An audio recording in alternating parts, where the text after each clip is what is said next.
नमस्कार दोस्तों। उत्तर प्रदेश के सभी विकलांग विधवा पेंशनर्स का आज दोस्तों 9 दिसंबर 2025 के एक नए वीडियो में आप सभी का स्वागत करता हूं। आशा करता हूं आप लोग बहुत अच्छे होंगे दोस्तों, स्वस्थ होंगे।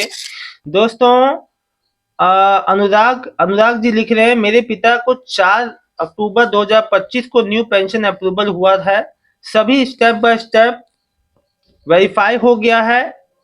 कब तक पहला किस्त आएगा? UP old age pension UP.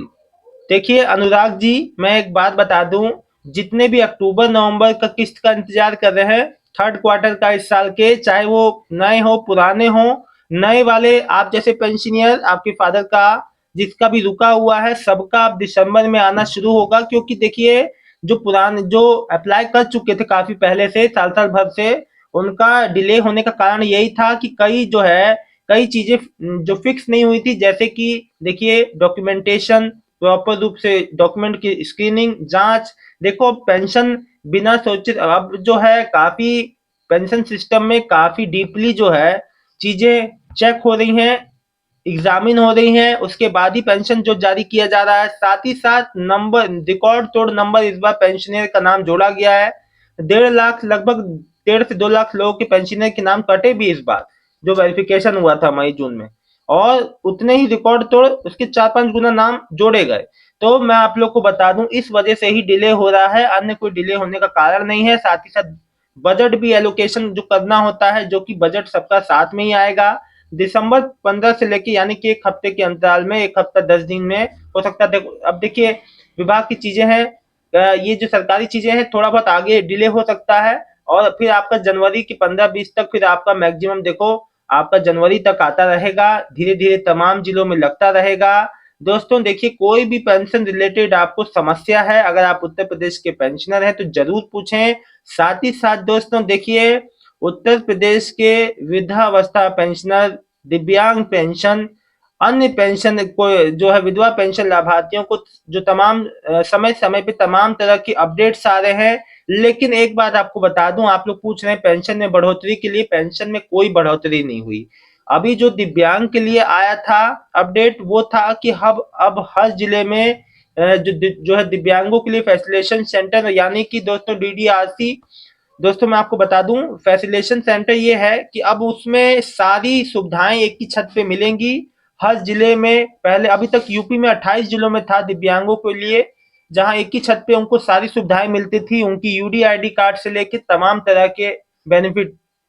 लेकिन अब दोस्तों यूपी के तमाम जिलों में ये सुविधाएं मिलेंगी। और मैं आपको बता दूं दोस्तों, वृद्धावस्था पेंशनर के लिए ये अपडेट है कि वृद्धावस्था पेंशन को अब यूपी की फैमिली आईडी से जोड़ दिया जाएगा। यानी कि अब फैमिली आईडी में जब आपकी उम्र 60 से ऊपर आएगी तो आपको खुद ही जो है संपर्क करेंगे विभाग के लोग, चाहे व्हाट्सएप चाहे कॉल के थ्रू, कि आपको पेंशन आपको चाहिए कि नहीं। और आपकी अगर स्वीकृति हो जाती है तो आपको पेंशन चालू हो जाएगी। और आपका पहले से सारा विवरण और जो डेटा और जो बैंक डिटेल तो आपकी रहती है, आपके सीधे खाते में आना पेंशन चालू हो जाएगा ऑटोमेटिक सिस्टम के थ्रू।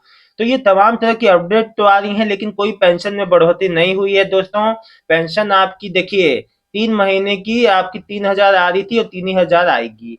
दोस्तों एक बात मैं आपको इसमें ऐड करना चाहूंगा, देखिए अब हो क्या रहा है ना, कि देखिए अगर आप नए पेंशनियर हैं और आपने देखो पहले पेंशन प्रोसेस में 4 से 6 महीने लग जाते थे। नई पेंशन है तो अप्लाई करने से लेके बैंक खाते में आने तक 4 से 6 महीने का समय लग जाता था।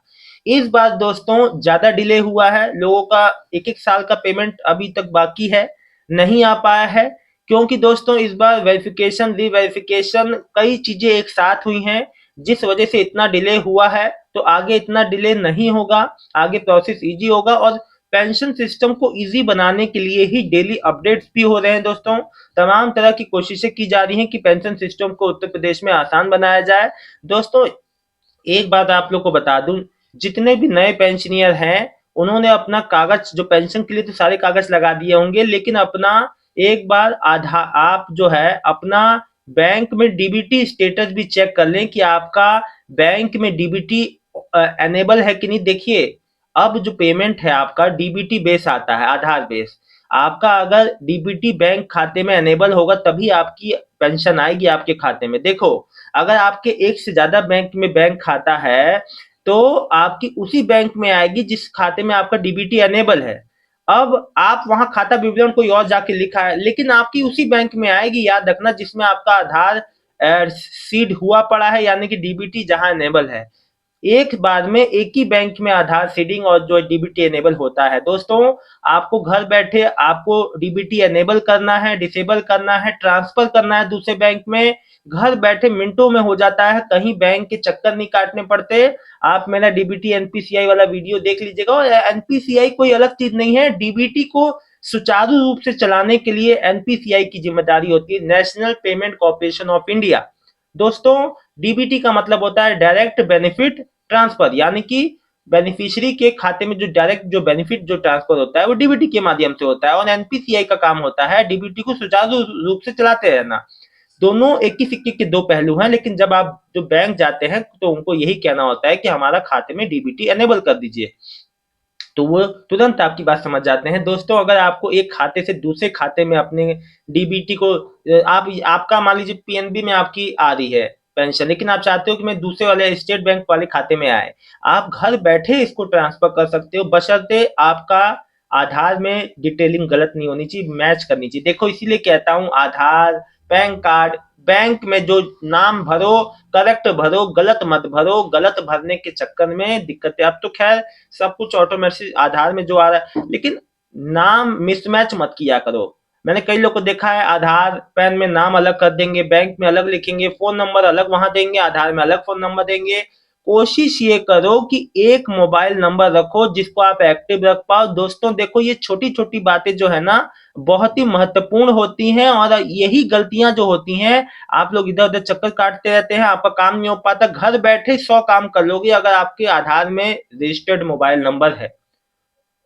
100 सर्विसेज, कई सर्विसेज हैं जिसका आप घर बैठे इस्तेमाल करके घर बैठे आप अपना काम कर सकते हो, बिना कार्यालय जाए दौड़ भाग से बच सकते हो, जो मैं आपको बता रहा हूँ। लेकिन आप लोग बात समझेंगे तब।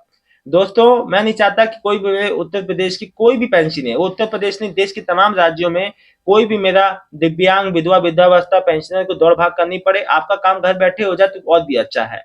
इसलिए कहता हूँ जानकारी लेते रहिए। नए हैं तो वीडियो को लाइक करके चैनल को सब्सक्राइब कर लीजिएगा। दोस्तों, 15 दिसंबर से अब आने वाला है सभी का पेंशन। दोस्तों, जिसको भी डीबीटी एनपीसीआई वाला वीडियो देखना है, पहले मैंने एक हफ्ता 10 दिन पहले वीडियो बनाया था, आप उसको जाके देख लीजिएगा। डीबीटी एनपीसीआई मेरे चैनल पे स्क्रॉल करके देख लीजिएगा। मैं लिंक भी इसको डिस्क्रिप्शन में लिंक भी डाल दूंगा। डीबीटी एनपीसीआई वाला घर बैठे कैसे ये कैसे देखते हैं कि स्टेटस में कि आपका डीबीटी एनेबल है कि नहीं, चेक कैसे करेंगे। दोस्तों, इसलिए मैं आपको एक और तरीका बता देता हूँ। आपका डीबीटी बैंक में एनेबल, लेकिन इसको चेक करने का घर बैठे तरीका ये है कि आपको एम आधार ऐप को डाउनलोड कर लेना है, आधार बेस्ड ओटीपी से लॉगिन करना है। उसमें एक ऑप्शन आ, जब आपका आधार अंदर आ जाएगा, एम पिन जो जब आप जो क्रिएट करेंगे, इसमें एक ऑप्शन आता है बीच में 8-9 ऑप्शनों में एक ऑप्शन बैंक सीडिंग स्टेटस, आप वहां पे क्लिक करेंगे, आधार नंबर पड़ा हुआ आएगा, आपको कैप्चा फिल करना है। जैसे ही क्लिक करोगे ओटीपी आएगा आधार रजिस्टर्ड मोबाइल नंबर पे। फिर क्या होगा, आपको वो नंबर डालते ही आपका सारा डिटेल आ जाएगी कि आपने कब अपने बैंक में आधार सीडिंग कराई, कहाँ आपका डीबीटी एनेबल है, कौन से बैंक में, सब डिटेल आ जाएगी। समझे दोस्तों, घर बैठे सब कुछ हो सकता है। अगर आपके नॉलेज है तो जानकारी को शेयर कर दीजिए। वीडियो अच्छा लगा तो वीडियो को लाइक करके चैनल को सब्सक्राइब कर लीजिएगा। उत्तर प्रदेश के सभी विकलांग विधवा पेंशनर्स का बहुत बहुत धन्यवाद। दोस्तों, किसी भी पेंशनर को कोई टेंशन नहीं लेनी, नए हो पुराने सभी का पेंशन इस महीने आने की शुरुआत हो जाएगा और नेक्स्ट मंथ तक आता रहेगा। धीरे धीरे आता है, एक बार में सबका नहीं आ जाता। बहुत बहुत धन्यवाद दोस्तों। कोई समस्या हो तो जरूर मेरे को कमेंट में कीजिएगा। बहुत बहुत धन्यवाद।